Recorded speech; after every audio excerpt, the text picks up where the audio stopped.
वाटतं की मोरे क्रांती महासंघ हे फक्त इतिहास सांगणारं संघटन नाही, त्या इतिहासातच मुक्काम ठोकणारं संघटन नाही, तर इतिहासातून प्रेरणा घेऊन भविष्य निर्माण करण्यासाठी आज विचार प्रासंगिक करण्याची गरज आहे हे सांगणारं संघटन आहे.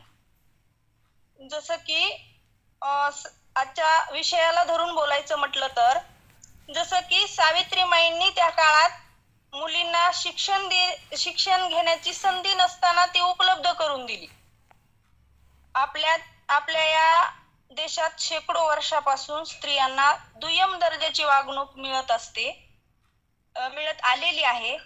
त्या काळी स्त्रियांना जसं की मॅडमनं सांगितलं, रांधा वाडा उष्टी काढा हे स्त्रियांचे जगणे बनले आहे, म्हणजे बनलेले होतं.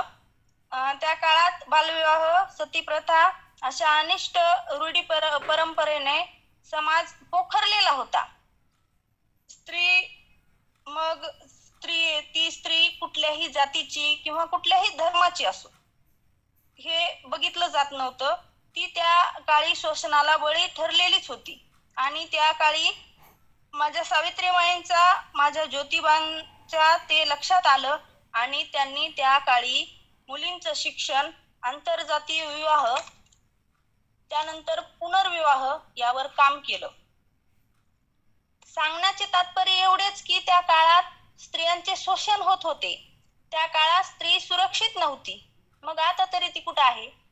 आता आपली स्त्री सुरक्षित आहे का? त्या काळी नव्हते हे मान्य आहे. त्या काळी सावित्रीमाईंनी जन्म घेतला, त्यांच्या साथीला ज्योतिबा आले आणि त्या काळी स्त्रियांच्या समस्या जाणून घेऊन त्यावर त्यांनी काम केलं. त्याचप्रमाणे आम्हाला देखील आमच्या आजच्या स्त्रियांच्या समस्या जाणून घ्यायच्या आहेत, त्यावर काम करायचं आहे. पण काय करायचं आहे आणि आमच्या आजच्या काय समस्या आहेत हेच महत्वाचं आहे, की आज आम्हाला आमच्या समस्याच माहित नाही. सावित्रीमाईंनी आम्हाला शिक्षण दिलं, त्याचा उपयोग आम्ही काय करत आहोत हे आपल्या मनाला विचारणं खूप गरजेचं आहे. आज शिकलेल्या अनेक महिला गावात असतात. आपल्या गावापासून घेतलं तर शिकलेल्या खूप अनेक महिला आहेत. आपल्याला डॉक्टर बाबासाहेब आंबेडकरांनी सांगितलं, शिका, संघटित व्हा आणि संघर्ष करा. आम्ही शिकत आहोत, आम्ही शिकलो आहोत. आमच्या गावात आता भरपूर शिकलेल्या महिला आहेत, पण त्या शिकलेल्या महिला आहेत, त्या सरपंच देखील आहेत, पण त्या गावचा कारभार त्या महिला पाहत नाहीत, तिथला पुरुष पाहतो. असं का आहे? यावर देखील आम्ही आता विचार करण्याची काळाची गरज आहे. मग आमच्या शिक्षणाचा काय उपयोग आहे? जर तिथला कारभार जर पुरुष सांभाळत असेल तर आमच्या महिलांचा शिक्षणाचा काय उपयोग आहे?